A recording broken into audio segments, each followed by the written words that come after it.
네, 분주한 또 시간에 이렇게 동참하신 또 여러분들을 또 예수님의 이름으로 환영을 합니다. 우리 지난 시간에 이어서 이 요한계시록의 전체 구조론에 대해서 계속 공부를 이제 할 텐데요. 우리 김 목사님이 이제 또 이렇게 화면을 또 띄워주시지만, 여러분들도 요한계시록 11장을 이렇게 펼쳐 놓으시고 함께 눈으로 보시고 또 귀로 들으시고 또 마음속으로 내용을 정리해서 나가시면 요한계시록의 큰 그림을 보실 수 있으라고 생각이 듭니다. 그래서 요한계시록 11장을 좀 펼쳐 주시기를 부탁드립니다. 자, 여기 이제 요한계시록 11장에는 그 두 증인 사건이 기록되어 있습니다. 그리고 이제 요한계시록 13장에는 우리 적그리스도론이 이제 기록이 되어 있죠. 근데 이 두 증인과 이제 적그리스도는 물론 나중에 이제 차례대로 또 공부할 때 더 자세히 말씀을 드리겠지만 그 예루살렘과 제3성전을 무대로 펼쳐지는 종말론적인 사건이다. 이렇게 먼저 말씀을 또 드리고 싶습니다. 자, 여기에 뭐 두 정인이나 적 그리스도, 그러나 이들 위에 통치하시는 분이 계시죠.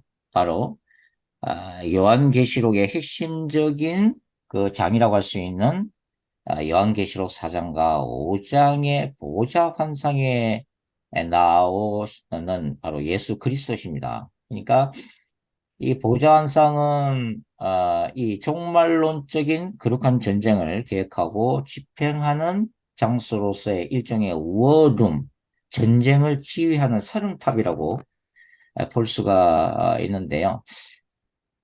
지난 시간에도 말씀을 드렸지만 이 하늘 보좌에는 누가 계시죠? 바로 일곱 봉인을 하나씩 떼시는 우주적인 왕, 또 심판자로서의 그 유다 지파 사자 죽임당하신 어린 양 바로 예수님이 계시죠. 그래서 지난 시간에도 뭐라고 말씀드렸나요? 예수님이 하나님의 나라와 사탄의 나라를 동시에 다스리시는 우주적인 왕이다 이렇게 말씀을 드렸죠. 그러니까 이 요한계시록 4장과 5장에 기록되어 있는 이 보좌 환상이 뭘 보여주냐면은 이 우주를 누가 다스리고 계신가 하는 거예요.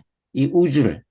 그러니까 이 지상에 있는 제국들, 인간 사회뿐만 아니라 영적인 세계, 그리고 하나님이 이 창조하신 이 우주라고 하는 이 엄청난 피조 세계를 과연 누가 다스리는가? 특별히 요한계시록에서는 이 핍박받는 소아시아 일곱 교회에 얘기해 주시는 메시지가 바로 그거잖아요. 이 교회를 핍박하는 자가 눈으로 보기에는 로마 제국이에요. 1세기 로마 제국. 그리고 로마 제국의 황제지만 그 배후에 누가 있다고요? 이제는 용인 사탄이 있다고 하는 거죠. 그런데 이 용인 사탄도 우주적인 왕이신 그 예수 그리스도의 구속사라고 하는 그 더 엄청난 그 드라마 속에서의 자기 역할을 감당하는 하나의 피조물에 불과하다는 걸 보여주고 있다고 하는 거죠. 우주 전체를 과연 누가 다스리고 집행하는가를 명백하게 이제 보여주고자 하는 것이 이 계시록 4장과 5장의 보좌 환상이라고 하는 거죠. 그래서 이 계시록 4장과 5장의 보좌 환상을 만일 요한계시록의 핵심적인 환상으로 본다면은 우리가 요한계시록의 구조를 여러 가지로 설명할 수 있지만 또 한 가지가 이제 보좌 환상 4장과 5장을 중심으로 해서 3등분을 할 수도 있어요. 그러니까 요한계시록 1장부터 3장 여기는 바로 보좌 환상이 보여지게 된 원인으로서의 바로 그 일곱 교회가 처한 상황 그리고 일곱 교회에게 보내는 메시지가 이제 기록되어 있다고 하는 거죠. 서론과 일곱 교회 메시지가 요한계시록 1장부터 3장까지 기록되어 있죠. 그 다음에 그 중앙에 위치하는 것이 바로 4장과 5장의 보좌 환상. 그 다음에 6장부터 끝까지 22장까지 보좌 환상의 결과가 어떤가? 하나님이 어떤 역사를 어, 지금 진행하고 계시는 건가? 심판과 구원의 이 드라마 속에서 하나님은 어떤 일을 지금 행하고 계시고 장차 어떤 일을 행할 것인가를 보여주는 것이 6장부터 22장 이렇게 크게 보좌 환상을 중심으로 해서 좌우로 해서 3등분으로 된 구조론으로도 우리가 볼 수가 있다고 하는 거죠. 우리가 이제 뭐 잠깐 이사야서를 말씀드리면 우리가 이사야서를 보통 이제 크게 두 부분으로 나누잖아요. 이사야서 1장부터 39장까지. 여기는 이스라엘과 남유다 공동체에 대한 심판이 강조되어 있죠. 그 다음에 후반부가 40장부터 마지막 장이 이사야 66장. 여기는 아, 내 백성을 위로하라. 이사야 40장이잖아요. 너희는 위로하라. 위로하라. 내 백성을 위로하라. 여기서 잘 때는 그 바벨론 포로기에 그 이스라엘에 주시는 하나님의 위로와 그 다음에 파괴된 예루살렘의 회복과 완성에 대한 이사야의 비전을 노래를 하고 있죠. 그래서 전반부와 후반부 이렇게 나눌 수 있고 또 3등분 할 수도 있죠. 뭐 이사야 1장부터 39장을 흔히 제1 이사야서라고 얘기하잖아요. 여기는 이제 포로로 끌려가기 전에 전 그 남유다 공동체 주시는 메시지. 그 다음에 이제 40장부터 55장까지가 제2 이사야서라고 그러죠. 여기는 이제 바벨론 포로 생활하는 아, 하나님의 백성들이 주시는 메시지. 그리고 56장부터 66장까지는 제3 이사야서.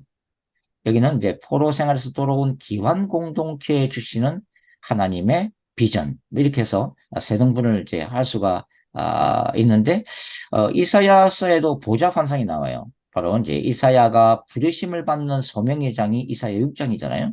거기 보면은 바로 이제 이사야가 예루살렘 성전에 임하신 하나님의 놀라운 임재와 영광을 이제 보고 있잖아요. 그러니까 이사야 6장의 이 성전 환상을 중심으로 하면은 이사야서도 3등분 할 수가 있어요. 그 앞에 있는 1장부터 5장까지. 그 다음에 이사야 6장 성전 환상. 그리고 이 성전 환상에서 이스라엘과 열방을 다스리시고 심판하시는 그 하나님이 이제 이사야 7장부터 마지막 66장까지 어떤 일을 행하실 것인가에 대한 비전. 이렇게 3등분으로 나눌 수가 있다고 하는 거죠. 그만큼 저는 이제 개인적으로 이 성경에 나오는 하나님의 그 보호자 또 이걸 또 천상회의라고도 부르죠. 또 하나님의 법정이라고도 부르고 다양하게 부르는데 이것이 굉장히 중요하다고 생각합니다. 왜냐면은 우리가 개인적으로나 공동체적으로나 우주적으로나 이 하나님의 보좌에서 다 결정되는 거잖아요. 그렇기 때문에 이 우주를 다스리시고 집행하시는 하나님의 그 보좌가 굉장히 중요한 거죠.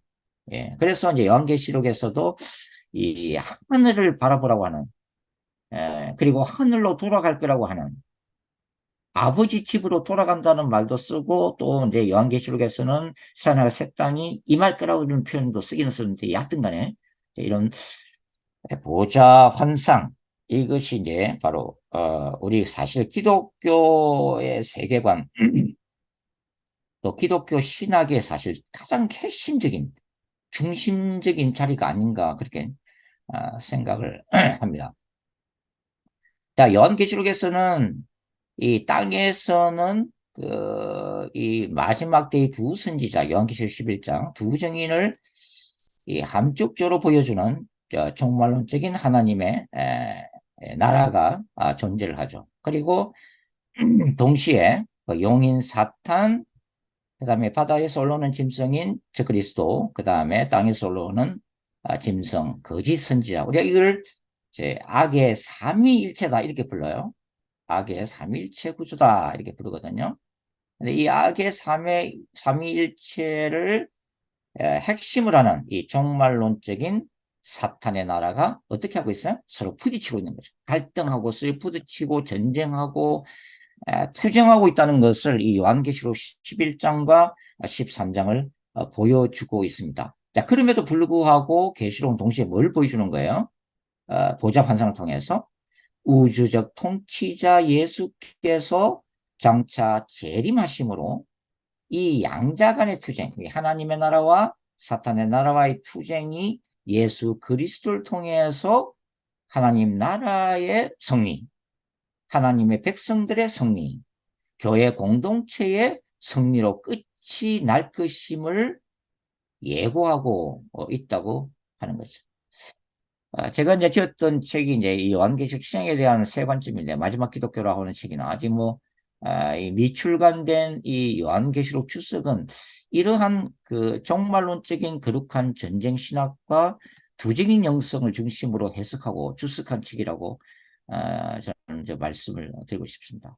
자, 여기 두증인과 적그리스도한 큰 그림을 우리가 이해하고 이제 넘어갈 필요가 있는데, 여기 이제 계시록 11장의 두 정의는 성삼위 하나님으로부터 권세를 받습니다. 11장 3절을 보시면 내가 나의 두 증인에게 권세를 주리니, 하나님이 권세를 주신다는 거죠. 두 증인에게. 그들이 붉은 벼옷을 입고 1260일을 예언하리라. 물론 이 헬라 원어를 보면은 내가 나의 두 증인에게 주리니라고 되어 있어요. 권세라는 말은 없어요. 그런데 이제 6절에 보시면 6절, 그들이 권능을 가지고 하늘을 닫아 그 예언을 하는 날 동안 비가 오지 못하게 하고, 권능을 가지고, 자, 권능이 주어졌다고 보기 때문에 결국은 권능이란 권세와 능력인데, 결국은 이제 하나님이 두 증인에게 권세를 위임하고 계신다는 것을 우리가 알 수가 있어요. 자, 그러면은 적그리스도는 누구한테 이 권세를 받는 거예요? 13장 뭘 보시면, 예를 들어서 13장, 요한계시록 13장 2절 보시면 뭐라 되어 있어요? 내가 본 짐승은, 바다에서 올라오는 짐승이죠. 1세기의 로마 황제, 마지막 때의 적그리스도입니다. 예언이라는 것은 다중적으로 성취가 가능하기 때문에 이렇게 해석하는데, 나중에 또 말씀드릴 거예요. 자, 내가 본 짐승은 표범과 비슷하고 그 발은 곰의 발 같고 그 입은 사자입 같은데, 용이 자기의 능력과 보좌와 큰 권세를 그에게, 바다에서 올라오는 짐승에게 주었더라. 그렇게 돼 있죠. 그러니까 적그리스도는 바로 용인 사탄으로부터 권세를 위임받고 있다고 하는 거죠.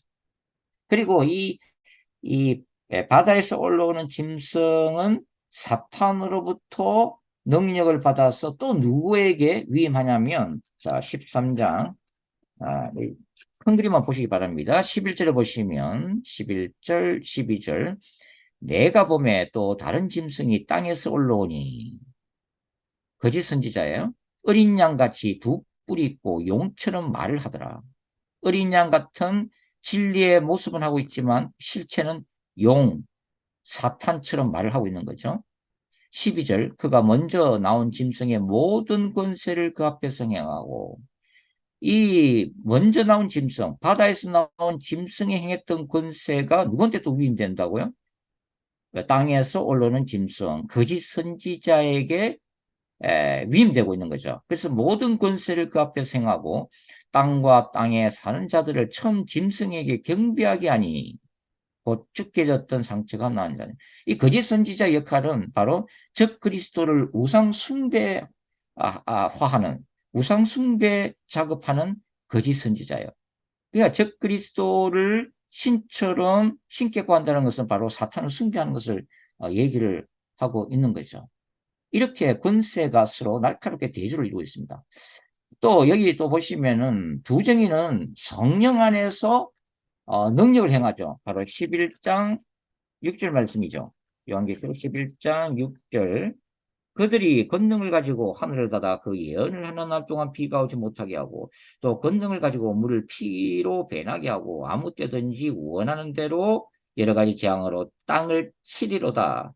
바로 모세와 엘리야가 행했던 그 권세를 종말론적으로 행하고 있다고 하는 거죠.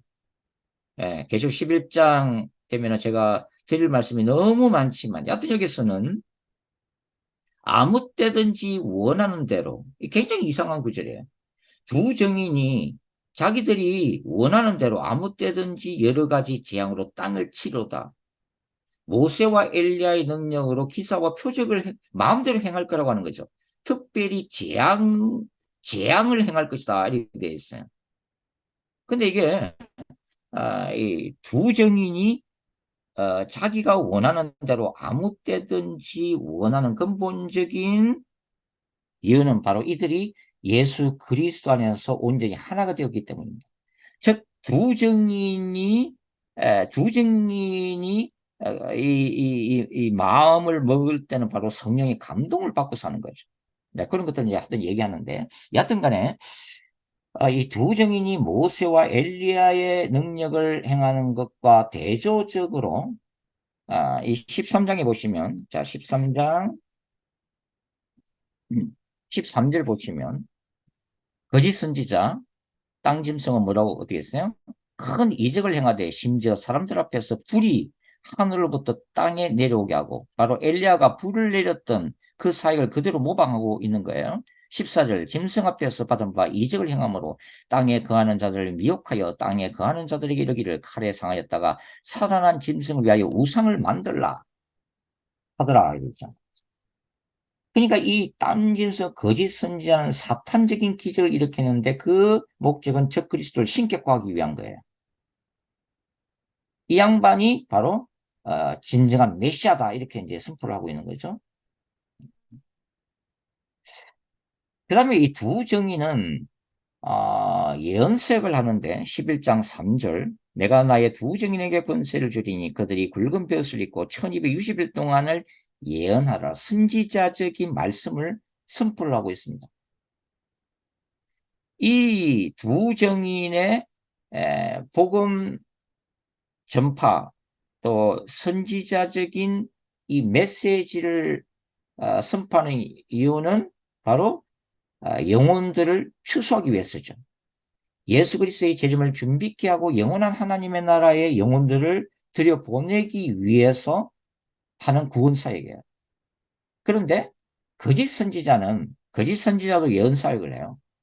그 목적은 뭐냐면 온 세상으로 하여금 사탄과 적그리스도를 숭배하도록 하기 위한 거예요. 말 그대로 미혹이에요. 그래서 결론적으로 수많은 영혼들을 지옥으로 떨어뜨리기 위해서입니다. 자, 그래서 우리가 이런 것만 봐도 마지막 때가 되면 바로 하나님의 나라의 기적들과 사탄의 나라의 기적들이 전 세계 도처에서 일어날 거고 여러 가지 예언 사역들도 많이 일어날 건데 중요한 것은 우리가 이 말씀과 성령의 능력 안에서 영분별이라고 하는 거죠. 기적들이 일어나도 해서 그것이 다 성령께서 행하시는 게 아니라고 하는 거죠. 사탄이 일으키는 기적도 있어요. 그래서 수많은 미혹들이 있다. 거짓 선지자들이 많이 나타날 것이라고 하는 거죠. 그래서 자, 우리가 이제 이 말씀을 깊이 알고 또 늘 이 기도 가운데 깨어 있지 않으면 우리는 금방 이러한 이단적인 사상이나 사탄의 미혹이나 거짓 기사와 표적에 미혹될 가능성이 굉장히 높다고 하는 것입니다. 그래서 마지막 때는 정말 성령의 불같은 역사도 일어나야 되지만 이 말씀의 말씀을 더욱더 깊이 묵상하고 연구하고 진리로 무장하는 것이 더더 필요해요. 인공지능 시대 때도 마찬가지고. 여하튼 계시록 이제 11장의 두 증인과 계시록 13장의 적그리스도는 상호 투쟁, 영적 전쟁 상황에 놓여 있다는 것을 알 수가 있습니다. 자, 저는 저기 마지막 기독교라고 하는 책에서 이 두 정인의 영성을 굉장히 강조했어요. 두 정인의 영성을 기반으로 하는 마지막 기독교의 특징을 8가지 핵심 가치로 제시를 했습니다. 마지막 때의 기독교는 정말 예수님의 재림을 준비하는 기독교 공동체는 어떠한 영성적인 특징을 갖게 될 것인가? 첫 번째가 뭐냐면 선지자적인 증거 공동체입니다. 영혼을 살리고 깨울 수 있는 참된 진리로 무장되어 있는 선지자적인 메시지가 선포되어야 된다고 보는 거예요. 두 번째가 거룩한 신부 공동체입니다. 붉은 벼옷을 입고 두 증인처럼 날마다 회개하는 영성, 거룩한 신부로 이 자신을 준비하는 아, 영성 공동체가 필요하다는 거죠. 그 다음에 세 번째가 영적 부흥 공동체입니다. 이거는 왜 제가 이런 식으로 8가지 핵심 가치들을 어디에서 나왔는가 하는 것은 나중에 계시록 11장을 공부할 때 제가 자세하게 그 근거들을 말씀을 드릴 거예요. 얕은 간에 이제 지금은 큰 그냥 아웃라인만 보시면 대충 이게 이해를 하시면 되겠습니다. 아, 부흥이 필요하다. 영적 부흥이 필요하다. 마지막 때는. 그 다음에 네 번째가 기사와 표적 성령의 불의 역사가 교회 안에서 다시 일어나는 사도적 능력 공동체로 회복되어야 된다. 예. 우리에게 말씀이 있지만 말씀만은 아니다는 거죠. 예. 말씀뿐만 아니라 성령의 불같은 역사가 교회 안에서 일어나야 된다. 그래서 우리가 기도할 때에 기사와 표적이 교회 안에서 일어나야만이 사탄의 나라를 대적할 수가 있다고 하는 거죠. 말씀과 능력의 균형이 필요하다고 말씀을 드릴 수가 있습니다. 그 다음에 다섯 번째가 이 마지막 기독교는 어쩔 수 없이 십자가 중심의 고난, 순교 공동체로 전환이 되게 됩니다. 왜냐하면 적그리스도의 세계로 진입을 하기 때문에 그것은 순교자의 시대, 순교 시대를 예고하고 있기 때문에 그렇습니다. 우리가 초대교회가 이 기독교에서 초대교회가 성장했던 여러 가지 요인들이 있지만 저는 크게 두 가지로 보는데 첫 번째가 뭐냐면 강력한 성령의 능력으로 사도들을 통해서 기사와 표적이 일상적으로 일어났다고 하는 거죠. 그래서 기사와 표적을 보면서 하나님의 살아계심을 불신자들이 유대인들이 또 로마인들이 보고서 예수를 영접하게 됐다고 하는 것입니다. 성령의 능력이에요. 두 번째는 뭐냐면 바로 순교자적인 신앙입니다. 예수 믿는 사람들이 콜로세움에서 죽어가면서도 사자밥이 되면서도 무엇이 저들로 하여금 예수를 부인하지 않고 자기 목숨을 던지면서도 예수를 찬양하며 죽어가는가에 대해서 그 박해 현장을 지켜봤던 수많은 로마인들의 가슴 속에 큰 울림이 되게 됩니다. 그게 바로 순교자의 신앙이죠. 몸은 죽여도 영혼을 죽이지 못하는 자를 두려워하지 않고 몸과 영혼을 동시에 죽일 수 있는 오직 하나님만을 두려워하면서 육신은 죽어도 부활할 것이라고 하는 그 종말론적인 신앙. 그리고 영원한 하나님의 나라에서 주와 함께 영광을 누리게 될 거라고 하는 그 흔들 수 없는 천국 소망. 이런 것들을 보면서 당시에 1세기 로마인들 또 3세기까지 이제 이게 대대적인 박해가 있었습니다만은 수많은 이교도들이 그 예수를 믿게 되었던 그 핵심이 바로 아, 그 예수를 알고 싶어서 죽음조차도 뛰어넘게 만드는 도대체 예수가 누군가, 저들이 믿는 예수가 누군가에 대한 그리고 그들이 그 예수 안에서 보여주는 놀라운 사랑과 섬김 이런 것에 이제 많은 사회적인 영향을 미치면서 많은 이교도들이 회심을 하게 되죠. 복음을 받아들이게 되었다고 하는 것입니다. 자, 그 다음에 이제 여섯 번째가 바로 전투하는 교회 공동체. 영적 전쟁을 수행할 수 있는 하나님의 군대로서의 공동체가 이 마지막 기독교 안에 필요하다. 그 다음에 일곱 번째가 예수 그리스도의 재림을 준비하는 마라나타 공동체 성격. 그 다음에 마지막 여덟 번째가 예수님의 재림 직전에 한 영혼이라도 구원시키고 추수하겠다고 하는 바로 영혼 추수를 지상 목표로 하는 종말론적인 공동체. 자, 이런 대략적으로 한 8가지 핵심 가치가 바로 우리가 두 정인의 영성 속에서 찾을 수 있는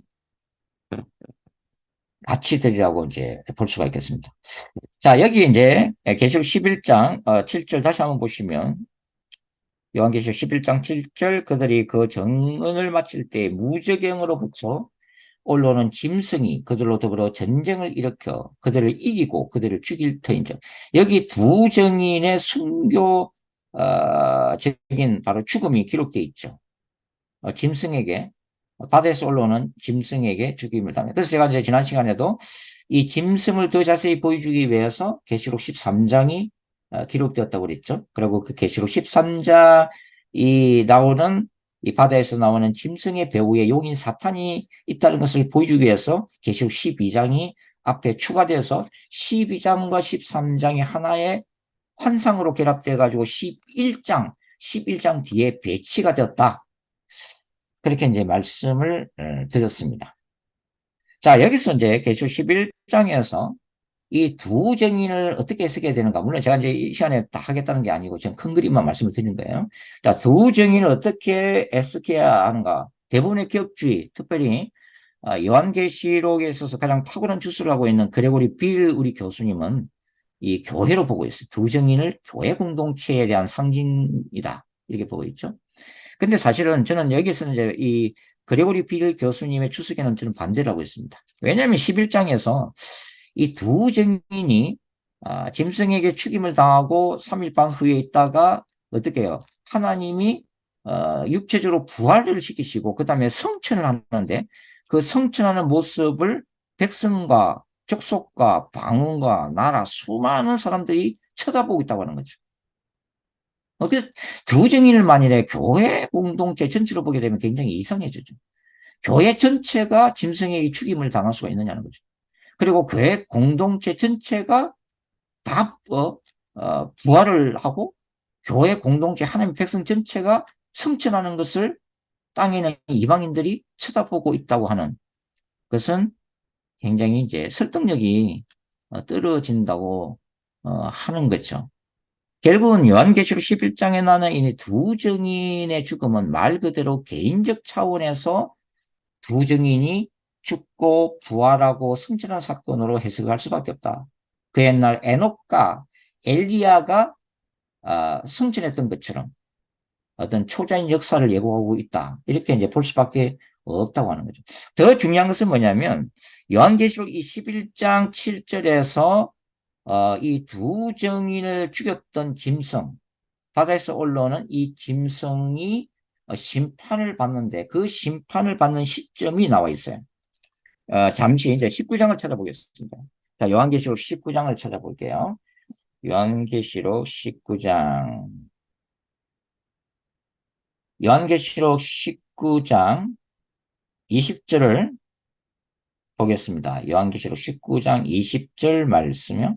짐승이 잡히고 그 앞에서 표적을 행하던 거짓 선지자도 함께 잡혔으니 이는 짐승의 표를 받고 그의 우상에게 경배하던 자들을 표적으로 미혹하던 자라. 이 둘이 산채로 어떻게 돼요? 유황 불 붙는 못에 던져지고. 자, 두 정인을 죽였던 이 짐승과 거짓 선지자가 함께 유황 불 붙는 못에 던져지는 시점이 어디에? 요한계시록 19장이 무슨 장이라고요? 예수 그리스도의 재림장. 즉 예수 그리스도의 재림시에 이 짐승과 거짓 선지자가 유황 불 붙는 못에 던져지는 종말론적인 심판을 받게 될 거라는 거죠. 그래서 저는 이제 결국은 11장에 나오는 두 증인 사건을 이 그레고리 빌처럼 예수 그리스도의 초림부터 재림까지 이 2000년 교회 시대에 교회가 당하는 어떤 박해 상황을 보지 않고 예수님의 재림 직전에 일어날 사건으로 저는 개인적으로 해석을 하고 있습니다. 이러한 여러 가지 이제 이유 때문에 그렇게 이제 이해를 하고 있다고 하는 거죠. 그래서 이 두 정의는 좁은 의미에서는 실제적인 두 명의 선지자입니다. 그런데 좀 넓은 의미에서는 왜 두 정인이라고 하는 것이 복수행위잖아요. 또 정인을 보내도 구약이나 뭐 예수님 시대도 다 두 명, 세 명을 정인으로 세우잖아요. 이게 복수행위거든요. 두 명 이상. 그런 좀 더 넓은 의미로 보면 저는 두 정인의 영성을 가진 어떤 공동체. 저는 이것을 갖다가 이제 마지막 기독교라고 저는 이름을 붙였습니다만은 그렇게 이제 보고 있다고 하는 거죠. 그렇다 이러면은 자, 1세기 요한계시록 2장과 3장에 나와 있는 이 소아시아 일곱 교회에 보내는 예수님의 메시지는 바로 1세기 상황. 제가 늘 강조했던 1세기는 로마 황제를 신으로 숭배를 해야만 했던 시대죠.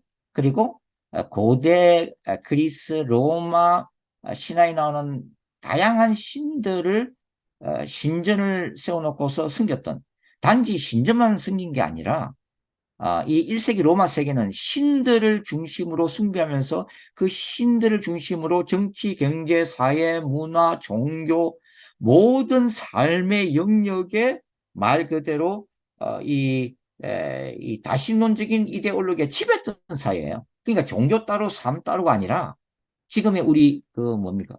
무슬림처럼 이슬람처럼 종교와 삶이 결합되어 있는 행태였다. 예. 근데 이러한 사회 속에서 오직 예수 그리스도라고 하는 이 유일신, 오직 유일한 구원자로서 예수님을 섬겼던 초대교회가 숱한 박해와 고난을 감수하면서도 바로 이러한 다신론과 싸워야 했다고 하는 거죠. 그렇다면 마지막 때의 두 증인은 누구하고 싸워요? 사탄 숭배 사상과 싸우는 거죠. 적그리스도 숭배 사상과 싸우는 거죠. 그리고 오늘 제가 지난 뭐 시간에 지지난 시간에 뭐 이제 말씀드렸습니다만은 비기독교 세계관과 싸우는 거예요.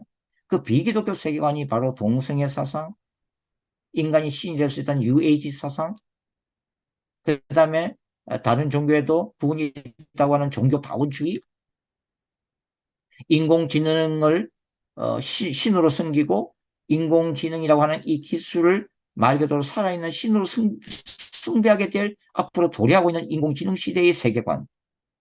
이러한 비기독교 세계관과의 뭡니까?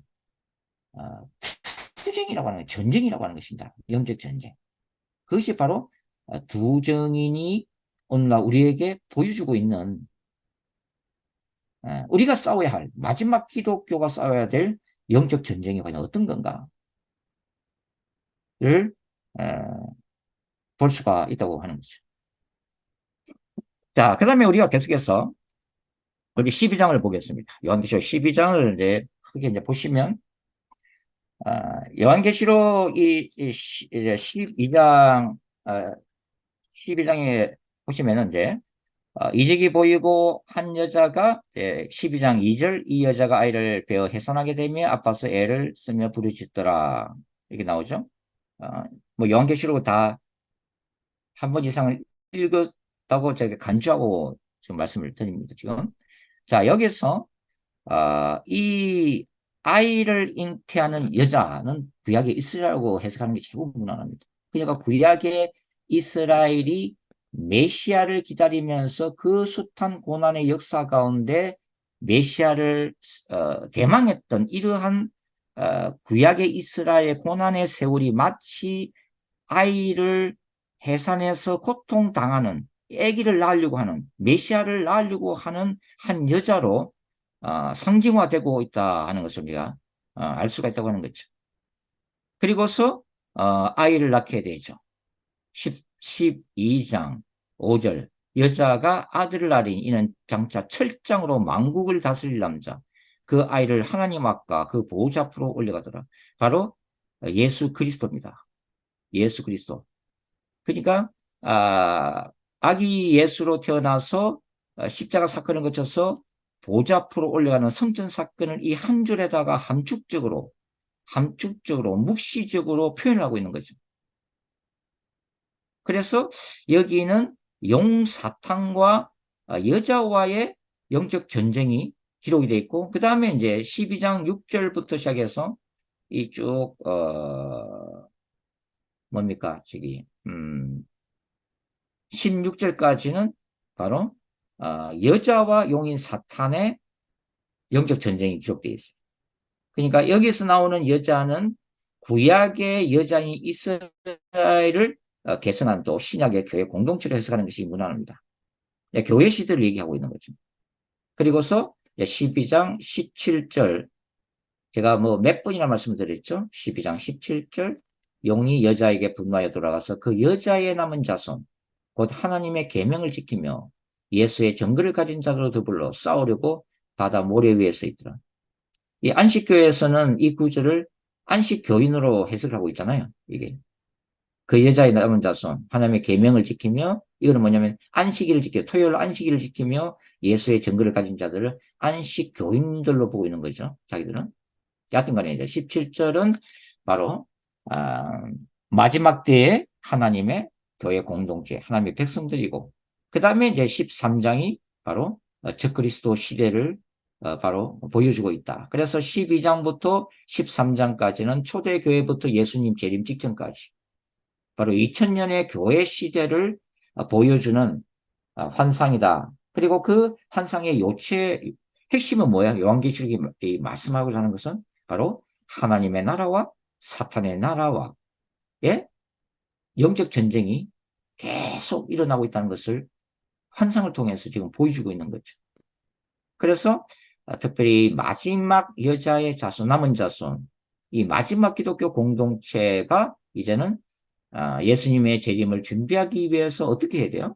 바로 모래 바다 위에 서 있는 용인 사탄과 싸워야 되고 또 13장 1절 바다에서 나오는 짐승 그리고 땅에서 올라오는 짐승 그리고 17장 18장에 나오는 음녀 바벨론 그리고 그를 도와주는 열불 열왕 이러한 사탄의 나라와의 종말론적인 그룩한 전쟁을 싸워야 할 부르심을 저와 여러분이 받고 있는 거예요. 그죠? 예.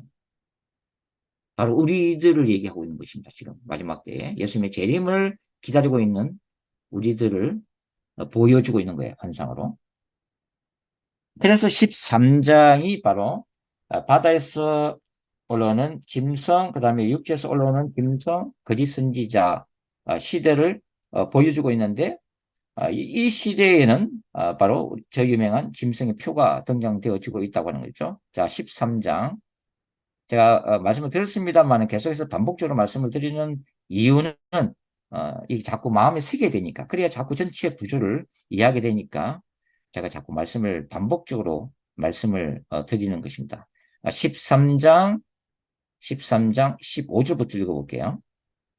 요한계시록 13장 15절 그가 권세를 받아 그 짐승의 우상에게 생기를 주어 그 짐승의 우상으로 말하게 하고 또 짐승의 우상에게 경배하지 아니하는 자는 몇이든지 다 죽이게 하더라. 그가 모든 자, 곧 작은 자나 큰 자나 부자나 가난한 자나 자유인이나 종들에게 그 오른손이나 이마에 표를 받게 하고 이 표가 뭐예요? 18절 그것은 후반부 사람의 순이 그의 수는 666이다. 이렇게 나오죠. 짐승의 표를 받고 있다고 하는 거죠. 어디에 받고 있어요? 오른손이나 이마에 표를 받게 하고. 그래서 이 오른손이나 이마의 표, 짐승의 표를 받는 사람들은 살아남는 거죠. 그러나 15절에는 뭐라고 됐어요? 짐승의 우상, 사탄과 적그리스도를 숭배하지 않는 자들, 진실한 크리스천들이죠. 몇이든지 다 죽이게 하더라. 순교자의 시대를 예고하고 있는 거죠. 그러니까 이 안에는 두 부류밖에 없어요. 예수를 진실로 믿는 하나님의 백성과 사탄을 숭배하는 사람, 이 땅의 사람들. 이 사람들 예수님을 안 믿으니까 불신자들이죠. 어, 이 두 부류의 사람들이 존재하고 있다고 하는 거죠. 그리고서 자 14장이 이어져요. 자 14장 1절 또 내가 보니 보라 어린 양이 시온산에 섰고 그와 함께 14만 4천이 서 있다. 7장에 나왔던 14만 4천이 다시 등장하고 있습니다. 나중에 이제 자세하게 이 구체적인 장에 들어가서 공부할 때 제가 구체적으로 더 말씀을 드릴 거예요. 그와 함께 14만 4천이 서 있는데 그들의 이마에는 어린 양의 이름과 그 아버지 이름이 쓴 것이다. 서로 대조를 이룬다고 그랬죠. 오른손이나 이마에 짐승의 표를 받는 사람과 그 이마에 어린 양의 이름과 아버지 이름을 받는 14만 4천. 서로 대조를 시키고 있다는 것을 우리가 알 수가 있죠. 하나님 나라의 백성과 사탄의 나라의 백성들을 지금 대조시키고 있는 거죠. 이들이 바로 14만 4천이죠.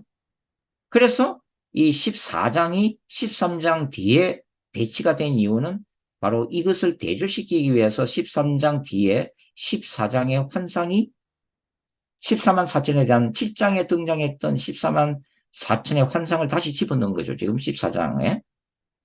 자, 그리고서 14장 후반부를 한번 보세요. 14장 후반부.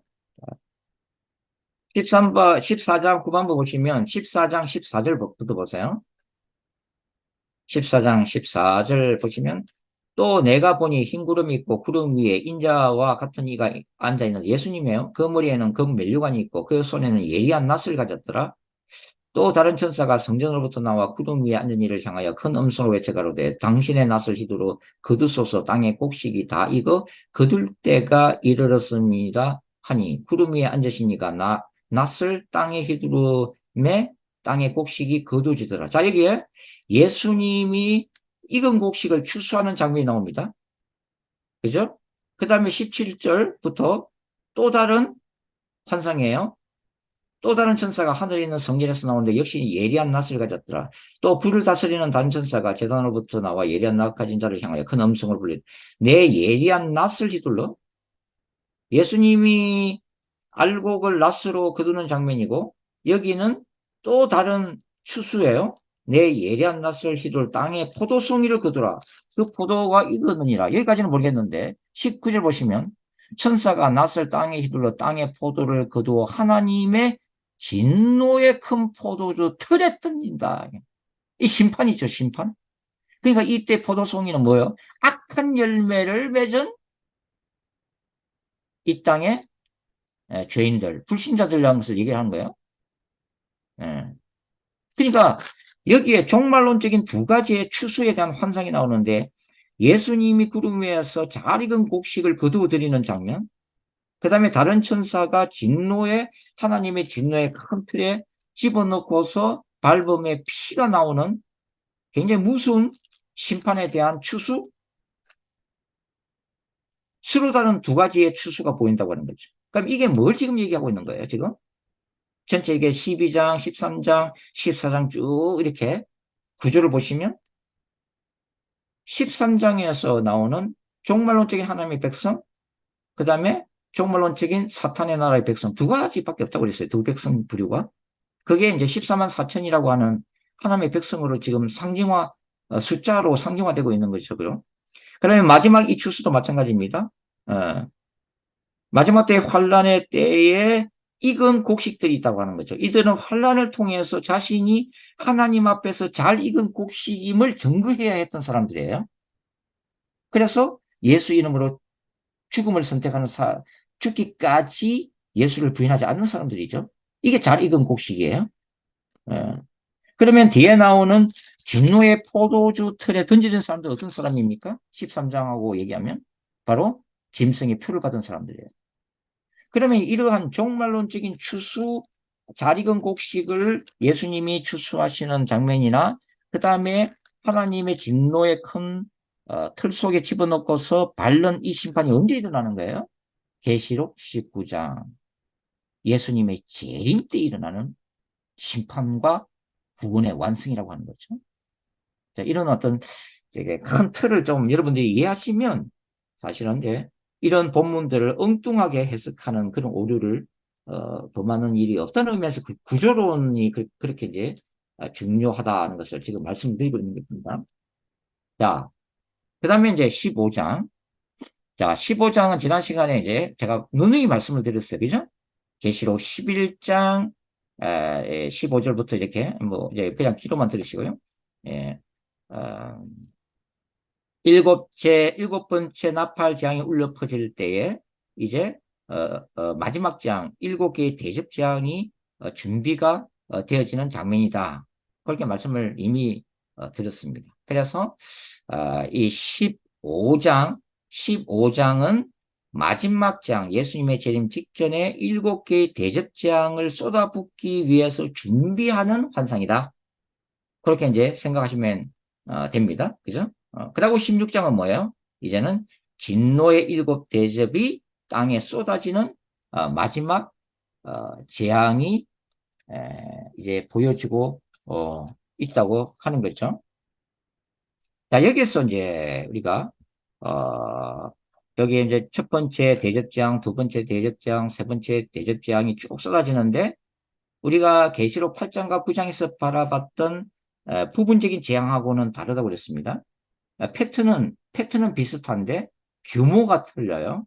그래서 계시록 8장과 9장에 나오는 첫째 나팔장부터 여섯 번째 나팔장까지의 재앙들은 뭡니까? 3분의 1 부분적인 재앙이에요.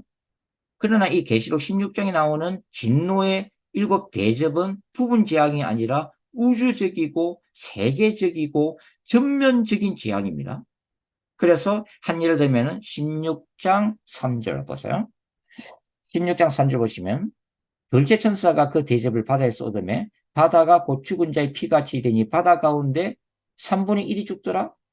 아니죠? 모든 생물이 죽더랍니다. 세계적인 규모, 우주적인 규모예요. 부분적인 심판이 아닙니다. 그는 전면적인 심판입니다. 지구 전체를 심판하시는 거예요. 우주 전체를 심판하시는 거죠. 대접지향은. 네. 그리고 이제 쭉 이제 이렇게 차례대로 대접지향이 쏟아지는데, 자, 16장 12절 보세요. 여섯째 천사 대접지향 보겠습니다.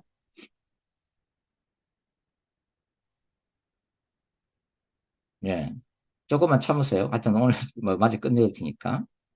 예.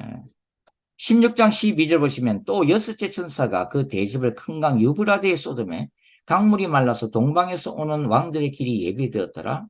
또 내가 보매 개구리 같은 새 더러운 영이 용의 입과 짐승의 입과 거짓 선지자 악의 삼일체 속에서 나오죠. 14절 그들은 귀신의 영이라 이적을 행하여 온 천하 왕들 요 이제 14절 유심히 보십시오. 그들은 귀신의 영이라 이적을 행하여 온 천하 왕들에게 가서 하나님 곧 전능하신 이의 큰 날에 있을 전쟁. 자, 이런 용어들 보세요. 전능하신 이의 큰 날, 전능하신 이의 큰 날. 아까 우리가 14장에서 이게 뭐야, 포도주 틀 할 때는 뭐라고, 하나님의 진노의 큰 포도주 틀, 이렇게 나와요. 하나님의 진노의 큰 포도주 틀. 여기는 전능하신 이의 큰 날. 지금 똑같은 얘기를 하고 있는 겁니다. 예수님의 재림의 날이에요, 이게, 이 날이. 자, 이것이 예수님의 재림시라고 하는 것은 그 뒤에 뒤따르는 15절의 삽입절 때문에 그렇습니다. 이 삽입절이 들어온 것은 이 재림을 강조하기 위해서 15절, 자 14절, 그 다음 15절 보라 내가 도적같이 오리니 누구든지 깨어 자기 옷을 지켜 벌거벗고 다니지 아니하며 자기의 부끄러움을 보이지 아니하는 자는 복이 있도다. 내가 도적같이 오리라. 예수님의 재림이에요. 그러니까 지금 예수님의 재림이 임박했기 때문에 이 15절이 삽입되어 있어요. 그리고서 16절 새 영이 히브리어로 아마겟돈이라고 하는 곳으로 왕들을 모으더라. 이게 아마겟돈 전쟁입니다. 자, 나중에 이제 우리 신주장 보면 아마겟돈 전쟁에 대해서 곡과 마곡 아마겟돈 전쟁, 유브라데 전쟁을 제가 자세히 설명을 드리겠습니다만 여기 이제 아마겟돈, 저 유명한 아마겟돈이 나오죠. 근데 여기가 이 아마겟돈 전쟁이라고 하는 이 여섯째 천사 대접 재앙에서 아까 제가 14절을 주목하라고 그랬습니다. 그들은 귀신의 영이라 이적을 행하여 온 천하 왕들에게 가서 하나님 곧 전능하신 이의 큰 날이 있어 전쟁을 위하여 그들을 못. 이게 어디 나오냐면 19장을 보세요. 요한계시록 19장. 요한계시록 19장 19절을 보겠습니다. 요한계시록 19장 19절. 또 내가 보매 그 짐승과 땅의 임금들과 그들의 군대들이 그 말탄 자와 그의 군대와 더불어 이 예수님이 이끄시는 하나님 나라의 군대입니다. 전쟁을 일으키다가 이게 아마겟돈 전쟁이에요. 똑같은 구절입니다. 똑같은 걸 지금 의미를 하고 있는 거예요. 그래서 아마겟돈은 바로 예수님의 재림 직전에 일어날 영적 전쟁입니다. 그건 뭐 이제 나중에 영적 전쟁과 그 다음에 유브라데 물리적인 전쟁을 제가 구분해서 곡과 마곡 전쟁과 더불어서 이제 말씀을 드릴 거예요. 16장 공부할 때가 되면. 자, 그리고서 16장 17절 일곱째 대접 재앙이 나오죠. 16장 17절 일곱째 천사가 그 대접을 공중에 쏟으며 큰 음성이 성전에서 보호자로부터 나서 이르되 되었다 하시니 번개와 음성들과 우레소리가 있고 또 큰 지진이 있어 얼마나 큰지 사람이 땅에서 온 이래 이같이 큰 지진이 없었더라. 19절 중요합니다. 큰 성이 세 갈래로 갈라지고 만국의 성들도 무너지니 큰 성 바벨론이 나옵니다. 큰 성 바벨론이 하나님 앞에 기억하신 바 되어 그의 맹렬한 진노의 포도주잔을 받으며 각성도 없어지고 산업도 간되었더라. 여기 이 마지막 일곱째 대접 재앙의 중심에는 큰 성 바벨론을 심판하기 위한 재앙입니다. 그런데 이 큰 성 바벨론이 무엇이냐를 설명하기 위한 보완적인 환상이 17장과 18장입니다. 그래서 17장과 18장이 16장 뒤에 배치된 것은 바로 이 큰 성 바벨론이 하나님의 진노의 포도주 잔을 받고 있기 때문에 이 큰 성 바벨론의 아이덴티티를 보여주기 위해서 17장과 18장이 음녀 바벨론에서 자세히 추가 설명을 해주고 있다고 하는 거죠. 그리고 17장, 18장은 음녀 바벨론에 대한 환상입니다. 그 다음에 이제 18장 넘어가서 18장 20절 보세요. 18장 20절. 18장 20절 보시면 음녀 바벨론 심판할 때 어떤 그 메시지가 나오냐면 하늘과 성도들과 사도들과 선지자들아 그로 말미암아 즐거워하라 하나님이 너희를 위하여 그에게 심판을 행하셨음이라 하더라. 하나님이 너희를 위하여 그에게 심판을 행하셨다. 자, 이게 요한계시록 여러분들이 저게 6장 6장에 그 하늘의 순교자의 환상을 기억하시죠? 순교자들이 하늘에서 뭐라고 울부짖고 있습니까? 하나님 우리의 그 복수의 이 필 심판을 언제 행해서 갚아주시겠습니까? 라고 해야죠. 그때 하나님이 흰 세마포스 주시면서 너의 동무 종들의 피가 흘려지기까지 너는 잠시 기다리라고 했죠. 그 심판이 이제는 음녀 바벨론 심판에서 구체화되고 있다는 것을 보여주고 있다고 하는 거죠. 20절 하늘과 성도들과 사도들과 선지자들아 이 하늘에 있는 순교자들입니다. 그로 말미암아 즐거워하라 하나님이 너희를 위하여 그에게 심판을 행하셨음이라 하더라. 하나님에 대한 응답입니다. 순교자들이 하늘의 번제단에서 하나님 앞에 마지막 악에 대한 심판을 해주실 것을 강구했던 그 기도의 응답은 이제 음녀 바벨론을 통해서 성취가 되어지고 있다는 걸 보여주고 있는 거예요. 자, 그리고서 그 다음에 18장 그 후반부에 보시면 뭐 쭉 그냥 보고 자 23절 보세요. 23절 보시면 18장 23절 등불빛이 결코 다시 내 안에 비치지 아니하고 신랑과 신부의 음성이 결코 다시 내 안에서 들리지 아니하리로다. 왜냐하면 음녀 바벨론 세속적인 도시 죄악된 세상이 심판을 받고 있기 때문이죠. 너의 상인들은 땅의 왕족들이라 내 복수를 말미암아 만국이 미혹되거든. 여기 보시면 특별히 신랑과 신부의 결혼식이 사라집니다. 왜냐하면 하나님의 준엄한 심판을 받고 이제 멸망을 당했기 때문에 결혼식을 통한 축제가 사라지는 거죠. 근데 이 신랑과 신부에 대한 이 이미지가 19장에 오면은 뭐로 연결된다고요? 19장 7절, 8절. 우리가 즐거워 크게 기뻐하며 그에게 영광을 돌려서 어린 양의 혼인 기약이 이르렀고 그의 아내가 자신을 준비하였으므로 그에게 빛나고 깨끗한 세마포 옷을 입도록 허락하셨으니 이 세마포 옷은 성도들의 옳은 행실로다. 무슨 메시지를 지금 요한계시록 얘기하고 있는 거예요? 이 땅에 있어서 혼인은 없어진다. 결혼식의 축제는 그 즐거움은 없어질 것이다. 그런데 하나님의 백성에게는 그보다 더 영광스럽고 그보다 더 영원한 결혼식이 기다리고 있다는 거예요.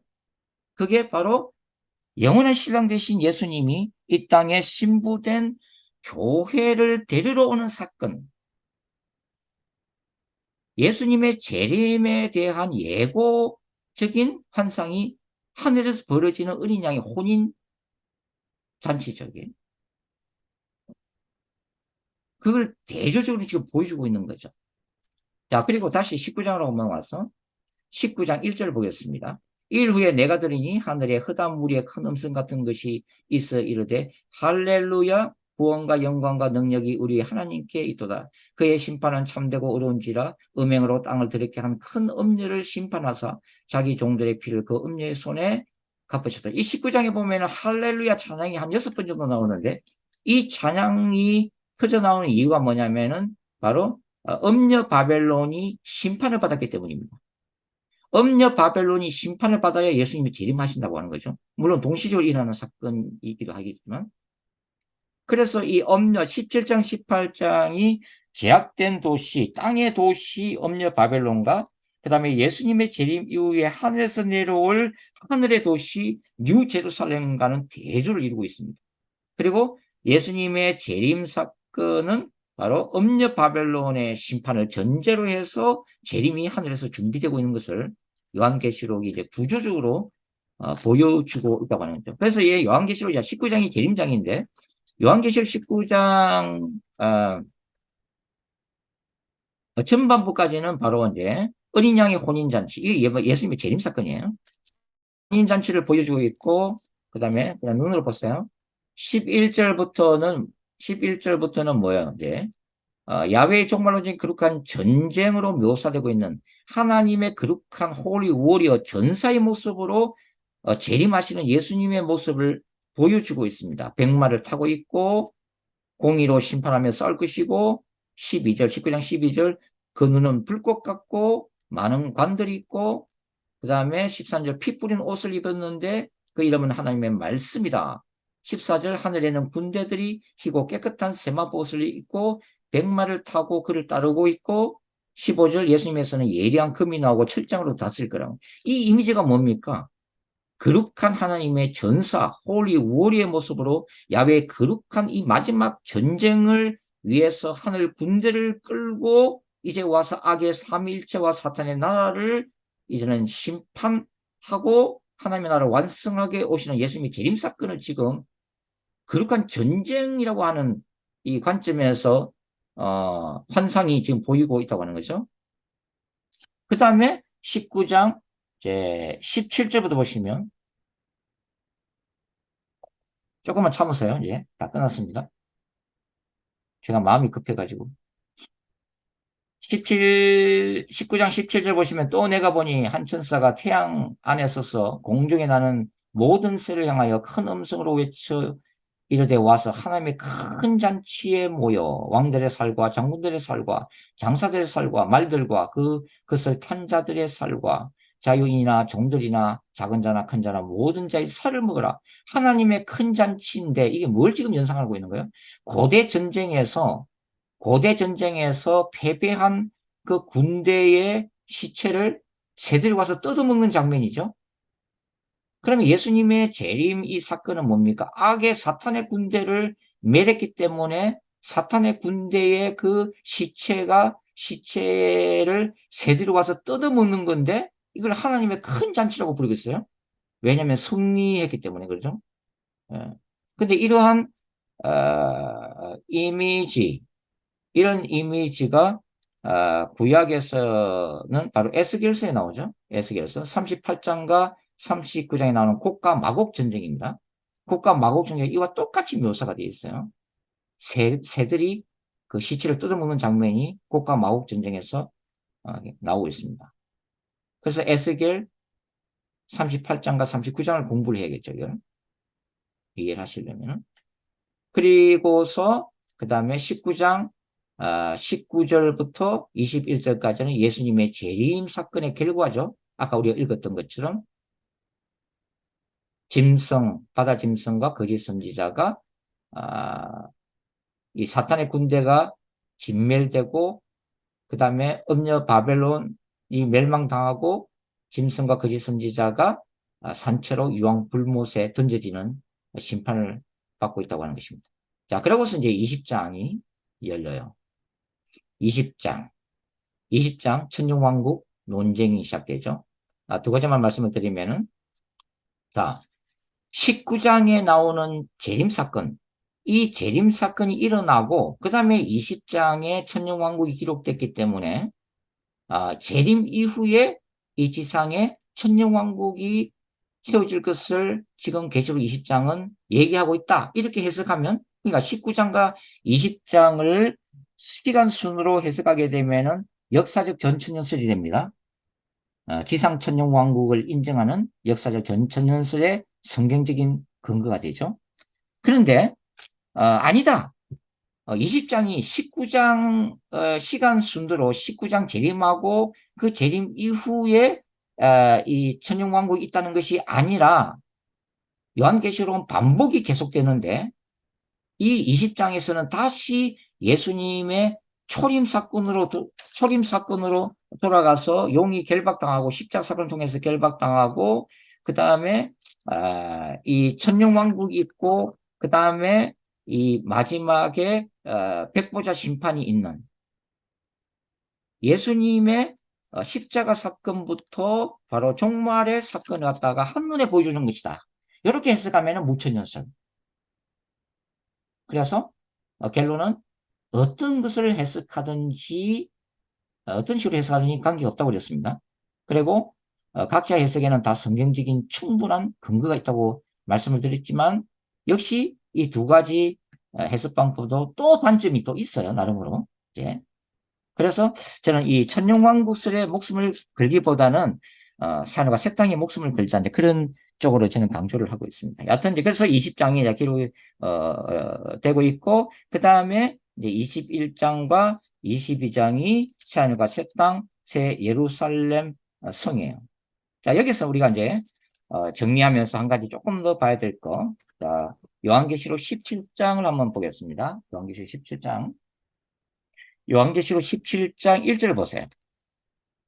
요한계시록 17장 1절 보시면 또 일곱 대접을 가진 일곱 천사 중 하나가 와서 내게 말하 이르되 이리로 오라. 자, 잘 보세요. 이리로 오라. 천사가 얘기하는 거예요. 이리로 오라. 많은 물 위에 앉은 큰 음녀가 받을 심판을 내게 보이리라. 일곱 천사 중 한 명이 이리로 오라. 이렇게 얘기하고 그 다음에 음녀 바벨론에 대한 환상을 보여줬습니다. 자, 그 다음에 21장 9절을 보겠습니다. 21장 9절. 21장 9절 말씀을 보시면 일곱 대접을 가지고 마지막 일곱 재앙을 담은 일곱 천사 중 하나가 나와서 내게 말하여 이르되 이리 오라. 똑같죠? 문장이 지금 이리 오라. 내가 신부 곧 어린 양의 아내를 내게 보이리라. 똑같은 패턴으로 기록이 되어 있어요. 그러니까 지금 이거 뭘 얘기하고 있냐 이러면 이러한 그 패턴이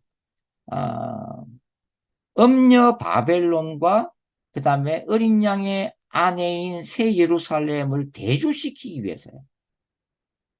한 번은 이리 오라 해서 음녀 바벨론에 대한 환상을 보여주고 한 번은 이리 오라 해서 뭘 보여줘요? 어린 양의 신부 뉴제루살렘을 보여주고 있잖아요. 그래서 땅의 도시와 하늘의 도시를 대조시키고 있는 거죠. 멸망당할 이 땅, 거기에 철로 역정에서는 뭐라 불러요? 장망성이라고 부르죠. 장망성. 철로 역정 주인공이 떠나게 되는 장망성, 장차 망할 성, 제약된 도시. 그게 음녀 바벨론이죠. 그 다음에 예수님이 드린 그 하늘에서 내려올 영원한 천국, 하늘의 도시, 바로 뉴제루살렘. 이걸 지금 대조시키기 위해서다 하는 거죠. 그래서 이제 계획주의 신학자들은 이제 이 구절을 가지고 이 뉴제루살렘을 상징적으로 해석을 합니다. 이게 바로 교회 공동체가 궁극적으로 누리게 될 영광을 지금 보여주고 있는 것이다. 이게 상징적인 해석이에요. 이게 상징성도 있잖아요. 그 어린 양의 신부가 유제루살렘으로 지금 상징화되고 있는데, 그런데 이제 저는 이 새하늘과 새 땅, 그리고 그 중심으로서의 뉴제루살렘이 교회 공동체의 궁극적인 영광을 지금 보이고 있을 뿐만 아니라, 자, 21장, 이제 마지막입니다. 예, 다 끝났어요. 21장. 24절 보시면 21장 24절 보시면 만국이 급빛 가운데로 다니고 땅의 왕들이 자기 영광을 가지고 흐려 들어가리라. 왕의 근세를 가진 크리스천들이 지금 산과 새 땅으로 들어가고 있는 장면이죠. 그리고서 27절에도 무엇이든지 속된 것이나 가정한 일 또는 거짓말하는 일 결코 그리로 들어가지 못한다고 되어 있어요. 이거는 단지 상징일 뿐만 아니라 공간성을 얘기하는 거예요. 실제로 들어가게 된다고 하는 거예요. 그래서 이 뉴제루살렘은 상징적 의미에서는 교회 공동체가 받을 궁극적인 영광을 보여주고 공간성으로서는 실제적으로 신자들이 들어가서 살게 될 영원한 천국을 지금 말하고 있다고 하는 것입니다. 그래서 이 계시록 21장과 22장 새하늘과 새 땅 뉴제루살렘은 성경 전체로 볼 때는 첫 번째 이제 마무리합니다. 에덴 동산의 완전한 회복이다. 첫 번째. 두 번째는 뭐예요? 이 자체가 성전이 없는 이 성막과 성전에 있었던 지성소라 거대한 지성소가 새하늘과 새 땅 뉴제루살렘이에요. 지성소 자체가 내려오는 거예요. 보좌에서. 세 번째는 어린 양의 혼인 기약을 통해서 이제 신랑이 우리를 데려왔으면은 우리를 데리고서 이제 뭐야 그 결혼해서 살게 될 신혼집으로 들어가야 되죠. 그러면은 뉴제루살렘은 뭡니까? 신혼집에 해당되는 거죠. 영원한 신랑 대신 예수님과 영원한 신혼 살림을 꾸리게 될 장소가 뉴제루살렘이에요. 신자들에게는. 그 다음에 이 사랑과 새 땅은 지난 시간에 말씀드렸듯이 뭐예요? 소아시아 일곱 교회 이긴 자에게 주시는 상급으로서의 개념도 가지고 있다는 거죠. 그 다음에 이제 히브리서 보시면은 이 새 예루살렘은 뭐로 표현되냐면 우리가 영원한 안식으로 들어가게 될 것이다. 이렇게 말씀하죠. 영원한 안식. 그래서 영원한 안식을 누릴 장소가 바로 새 땅 뉴 제루살렘이다. 자, 이렇게 정리를 해드렸습니다. 그래서 오늘까지가 이 전체 지난 시간과 이번 시간에 이어서 이 요한계시록의 전체 구조론을 지금 제가 쭉 훑으면서 말씀을 드렸는데 이것을 조금 몇 번 반복해서 이렇게 또 들으시면서 정리하시면 되겠습니다. 자, 여기까지 하겠습니다. 수고하셨습니다.